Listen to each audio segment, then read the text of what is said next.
bring you The Witch's Tale, written and produced by Alonzo Dean Cole.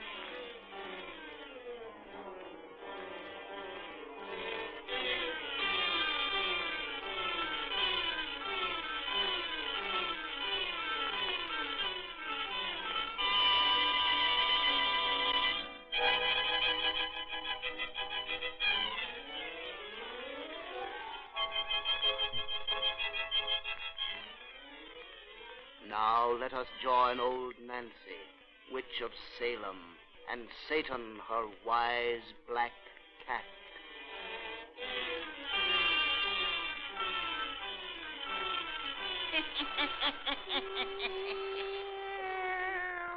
An 11-year-old I be today. Yes, sir, 111-year-old. We'll Satan. Here, all these folks be gathered to hear one of our pretty little bedtime stories. And tonight, we're gonna tell 'em one that's become famous all over the world.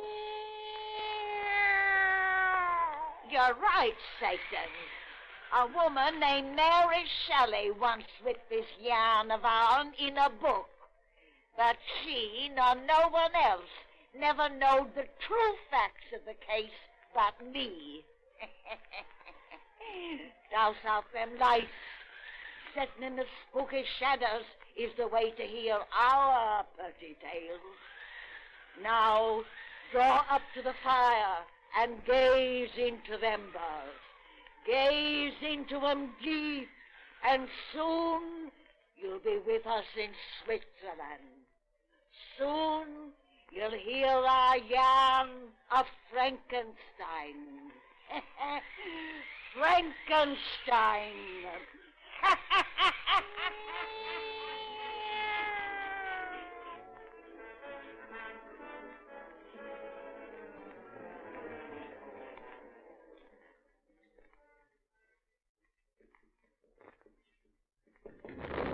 I'm coming.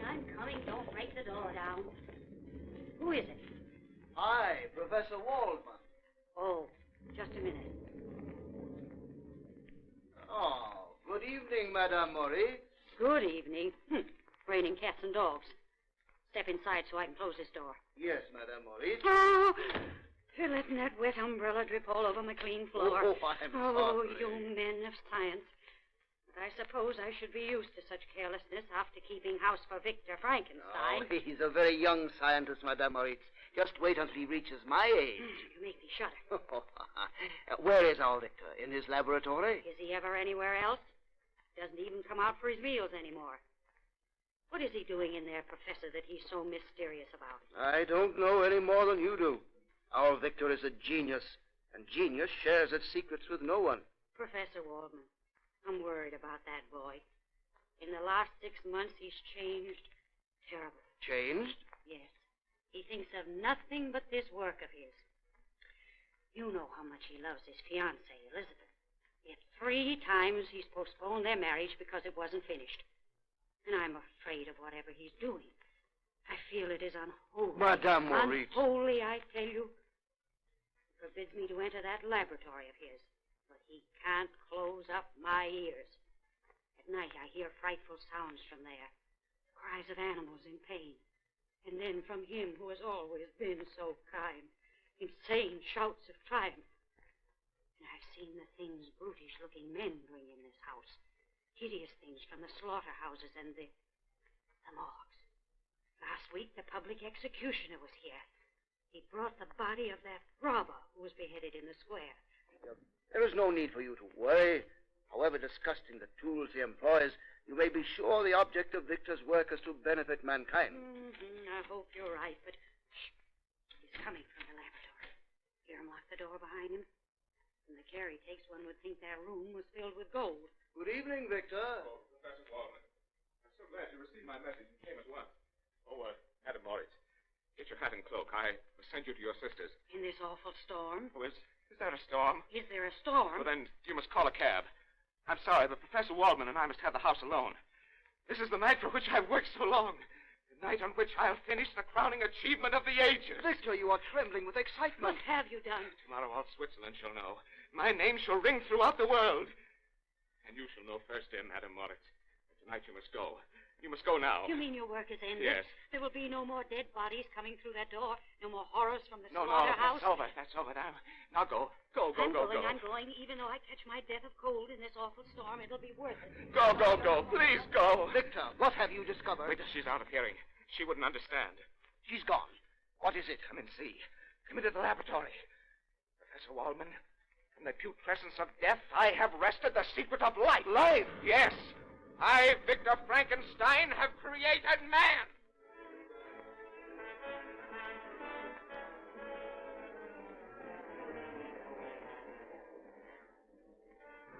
Look at him there. Bit by bit, I fashioned him. His organs, his limbs, his brain, his external flesh. A beautiful sleeping giant. But sleeping only until I give him life. And now the time has come. That's why I sent for you, old teacher. You pointed out the path. I know nothing of this. Yes, you sent me to the ancients for forgotten knowledge. Through them I learned of magic and the hidden truths of nature. But I have gone beyond the ancients. In a moment I shall make a man. I shall be as God. You blaspheme. Why? To the race of whom this giant will be father, Frankenstein will be God's name. Stop! No, for I am greater than your Lord. You're mad. Bah! What is this puny human tribe which he created? They must have delicate foods, long hours of rest. They're weak, decadent, scourged with sickness, a prey to heat and cold. Compared to this child of Frankenstein's great genius, men are flies living out a summer day.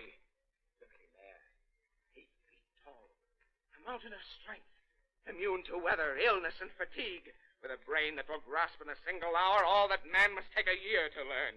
This machine will give him life. I pull the lever. Watch! No, don't! In a moment he will breathe, and I shall have improved on nature. I shall have improved on God. The giant's flesh grows warm. There's pulsation in his veins. Soon he'll rise and walk. Great God! No, great Frankenstein. Victor, the beautiful contours of his body are changing. What? His flesh is shriveling like a mummy's. Becoming ugly. Misshapen. You are creating a horror. The machine, I'll turn it off. Too late, he breathes. His voice. He lives. May God forgive you, Frankenstein. You've made a monster.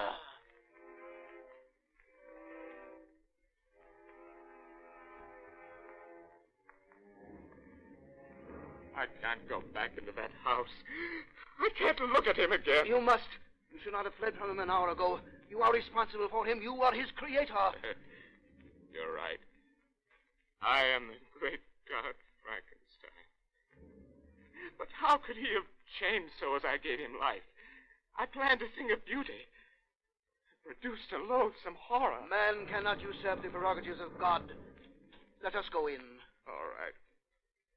Oh, why should I fear him? His frightfulness may be only that of an exterior that I, in some way, marred. I gave him a brain capable of the most lofty thoughts, the noblest actions. Why, it's going to be all right. In the body of a fiend may be the nature of an angel. I planned his nature so. Victor, the laboratory door is open. He has burst the locks. His giant strength. He's gone. Mr. Waldman, what is that lying in the shadows? It's Madame Moritz. She didn't go to her sister's. She saw him. She fainted of fright. Victor, she is dead. No! Her throat has been crushed by giant hands. The monster killed her. Oh. No. I, the great God, Frankenstein.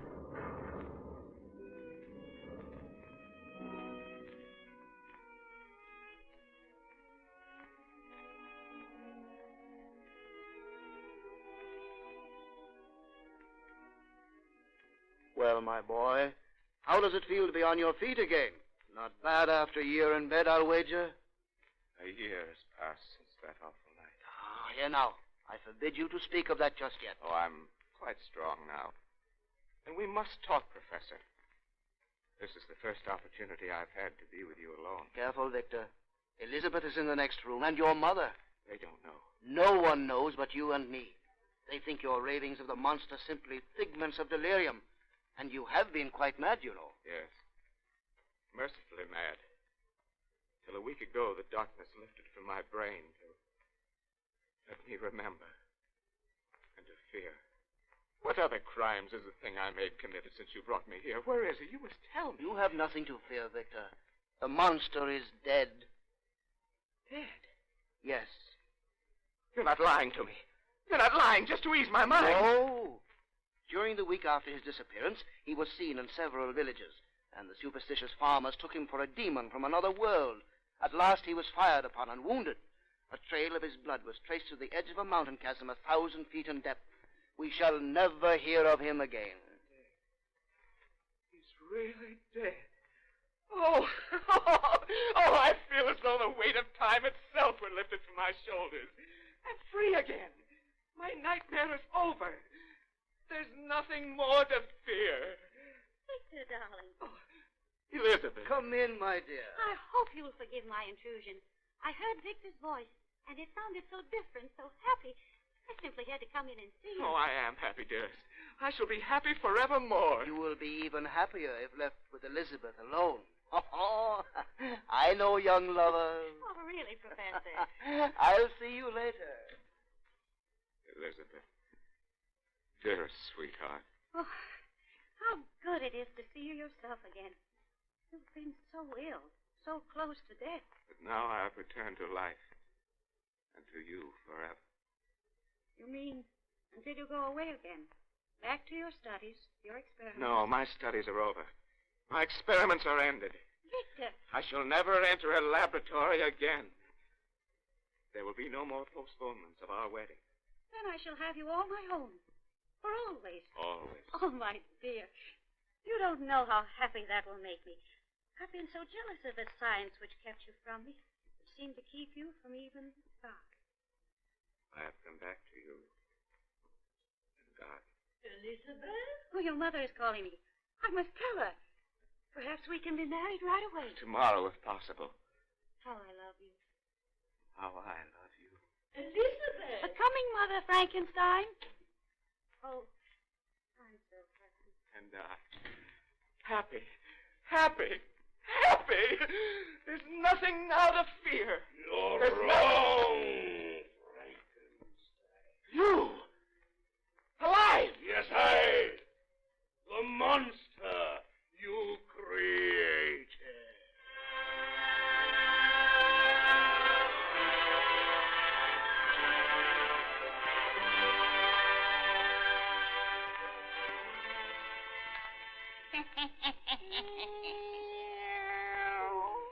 And Satan, these folks has got to wait till next time to hear the finish of this pretty yarn.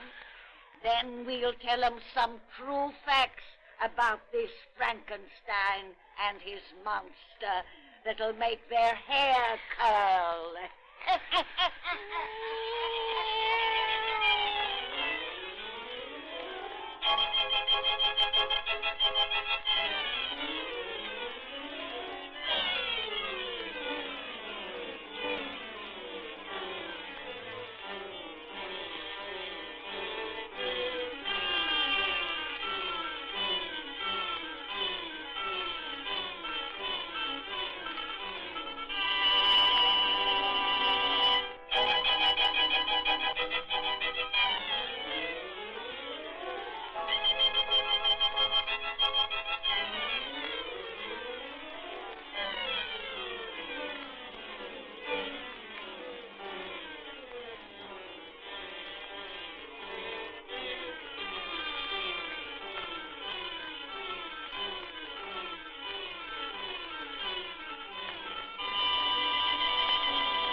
written and produced by Alonzo Dean Cole.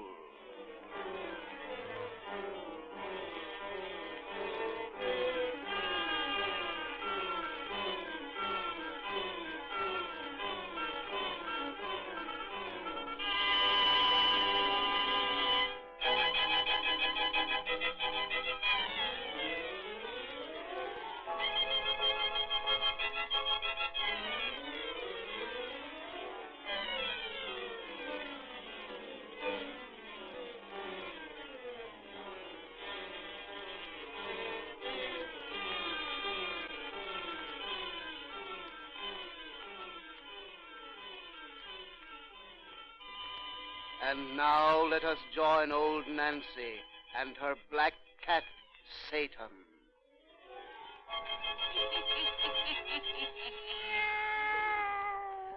Hannah and 2-year-old I be today. Yes, sir. Hannah and 2-year-old. Well, Satan, if these folks will just douse out them lights and make it nice and dark, we'll finish telling them that pretty story we begun last time they was here. We already told them how that scientist fella discovered the secret of life and made a monstrous, ugly giant whose first act was to strangle our old lady.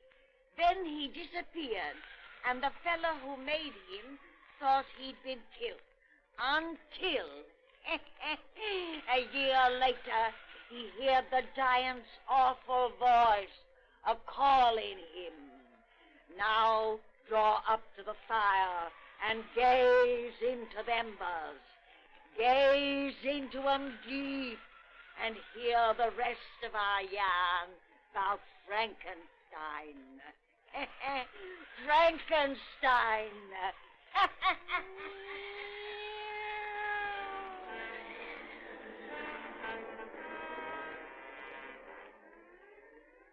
I'll follow to this desolate place as you bade me. What do you want of me? To show you my home, Frankenstein. This barren cave up on the mountainside, exposed to the winds and howling beasts. Here I, the monster you created, live, whilst you reside in comfort. I want to show you my solitude, whilst you are planning marriage. I thought you dead. You made me too strong. The fall you had had killed me, could not destroy my body. I simply disappeared from man because man has shut me out. Even you cannot bear to look at my repulsive being. Even you, my maker. You, my God. God. Great God, Frankenstein. Yes, when you made me, so you called yourself. How did you learn that I was your creator? Upon that night when I first knew life, you fled from the horror you'd given breath from me. I was naked, it was cold. I wrapped a cloak of yours about me. There were papers in his pocket. When I learned to read, I found those papers were your notes of my creation. A pretty tale they told of how you made me from the refuse of the slaughterhouse and morgue. I'm partly man and partly beast.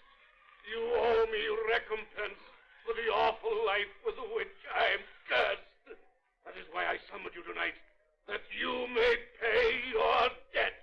What do you wish? The companion. Companion? Yes, Frankenstein. Oh, I hate you, yet I love you, for you're all I have. Take pity on the thing you made, for I am lonely, with a hunger that no man can ever know. You want me for your companion? No, you no more than other men can bear to look upon my frightfulness. Give me a creature as loathsome as myself, one who will not turn from me to hide its eyes in horror. You mean create another monster? Yes, for everything upon this earth excepting me, there is a mate. Of my breed, I am Adam. Frankenstein, make me an Eve. Eve? A female? Yes. No. Yes, you planned marriage. Why not I? No. Why, you might loose upon the world a race of monsters. A race who would destroy mankind. I swear we'll do no harm, Frankenstein. I beg. Never. I presume no more upon the powers of heaven. I experiment no longer with the mysteries of God. You will not create for me a mate? No, 1,000 times. Yet you yourself will take one? Beware, you made me strong. I can crush you like a shell. I'm not afraid of you. Only of life's secrets I have already probed too deep. I will not do the thing you ask. Then die! Strike! No, hour of your greatest happiness, I will strike. Straight to your heart, Frankenstein. Wait and hear, for I'll be with you on your wedding night. On your wedding night.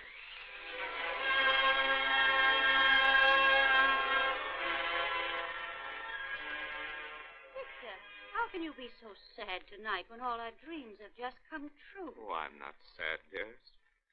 Well, how could I be when at last you are my wife? Victor, you're keeping something from me. No. You are. Professor Waldman has been acting strangely, too. And the grounds outside are filled with strange men who look as though they were policemen standing guard. You have nothing to fear, my darling. No enemy who would harm you on our wedding night? Oh, of course not, darling. Why, what could I be afraid of on our wedding night? Victor Frankenstein. Oh, yes. I'll let you in, Professor Waldman. Victor, come with me at once. Oh, excuse me, Elizabeth. I must speak to your husband alone. What is all this mystery? It's nothing, dear. Now, you stay here. I'll explain everything when I return. Hurry, Victor. Yes. Excuse me, dear. But, Victor, darling. Close the door tightly. She must not Master. hear. You see the monster? The police have him surrounded. Good. Come on. No, wait. He's cunning. I can't leave Elizabeth in that room alone. It is you he threatened to strike, not her, and we have him in a net. He cannot get away. Then leave me to him. At last, let me destroy the awful thing my hands have made. Elizabeth! Quick, back to that Oh, room. God, keep her safe. The door is locked. Burst it open. Elizabeth! She's lying crumpled on the floor. That open window. The monster. Straight to your heart, Frankenstein. Straight to your heart. Elizabeth. She's dead.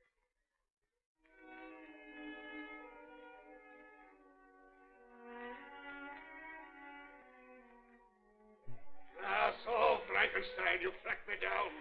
You fiend of hell! Stand out from those rocks where I can see you. So you may aim at my breast that pistol which you carry. Very well. I have you now! Not yet! You forget how fast I move. Let me go! Oh, did you think to destroy me with weapons such as this? I, whom you made superior to the puny race of men, I throw your pistol into yonder chasm. And I release you unhurt and unharmed. Some way, sometime with another weapon, I shall bring you death. Tonight you have killed the woman I love best in all the world. On her broken body, I have sworn to live for your destruction. I told you I'd strike you to the heart. You thought I meant your heart of flesh, your body. There was a better way. I've turned your happiness to misery. Oh, God, great Lord of all, destroy this monster. You are my God. You, my Lord of all. Listen, my father. As you denied me the comradeship of one frightful as myself, now you are denied a mate. As you condemned me to a life of solitude and sorrow, now you are condemned. You've sworn to live for my destruction, you have said. Your hate will make you follow me across the world. Through the sun-scorched desert and the icy plain, you know heat and cold and thirst and hunger, to which I, your creature, am immune. How well you made me, great God Frankenstein. You'll follow me across the world. I always just ahead, you always just behind, until your body racked by age and sorrow, we will reach the end. Now I go, and you will follow. I will follow to your death. To the death of both. For you and I, henceforth, are one.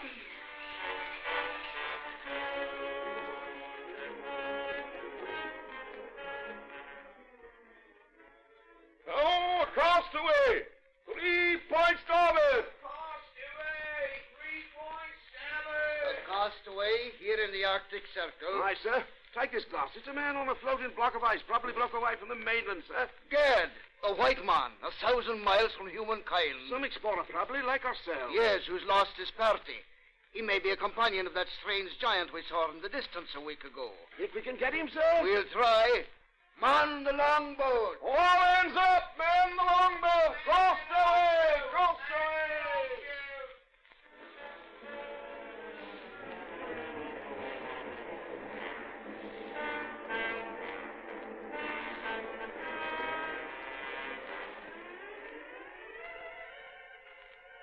It's a strange story you tell, Mr. Frankenstein.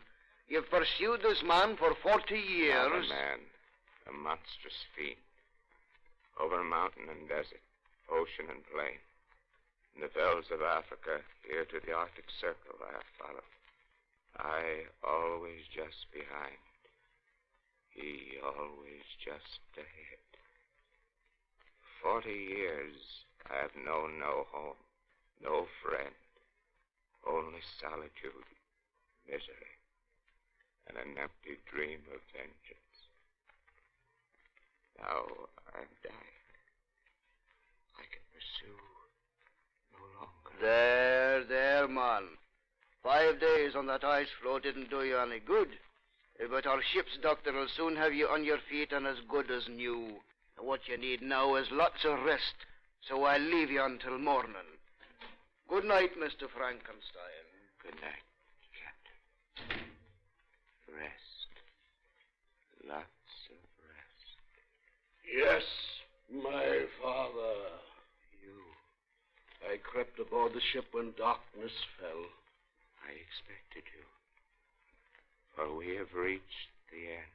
Yes, a god as miserable as is Adam. And Adam as sorrowful as is God. Sorrowful because your vengeance is over. No, Frankenstein. At the end, there is no longer heart for vengeance. All things cease. All things begin again. You're dying. The son cannot survive the parent. Let me lift you in my arms.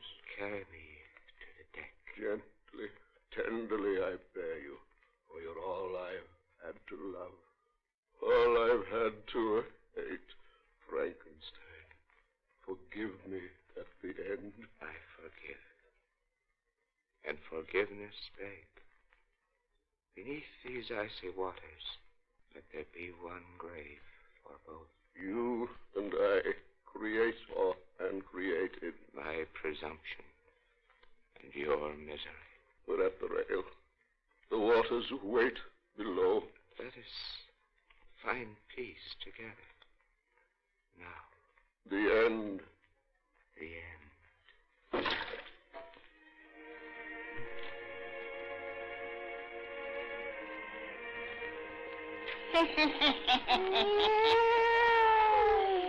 And them's the true facts about the story of Frankenstein.